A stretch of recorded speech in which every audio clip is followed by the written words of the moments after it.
A e telefonoi Oliver Spasovski shërbimin e sigurisë në Shtyp dhe kërkoi të flasë me policinë në Koçan për të shpëtuar pronarin e diskotekës Puls. Çfarë fshehin prokurori publik dhe Koçevski? Kështu ka deklaruar deputetja e VMRO DPMNE-s Maria Andonovska. Sipas deputetes, në qendër të një skandali të ri politik, po del emri i ish ministrit të punëve të brendshme Oliver Spasovski. Deputetja Andonovska ngre një sër pyetjesh serioze duke kërkuar përgjigje nga prokuroria publike dhe Ljupço Koçevski se a është ndërhyr nga maja e pushtetit për të mbrojtur pronarin e diskotekës Puls në Koçan.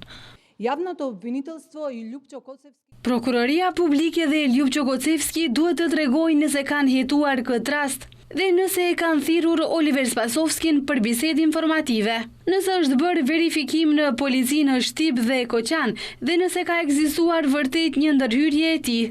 A kanë vepruar prokuroria publike dhe Ljupço Koçevski sipas ligjit, apo po e fshehin dhe e mbrojnë Oliver Spasovskin? Prokuroria dhe Koçevski nuk duhet të heshtin. Cili është roli i Oliver Spasovskit në mbrojtjen e pronarit të diskotekës Puls dhe në funksionimin e saj?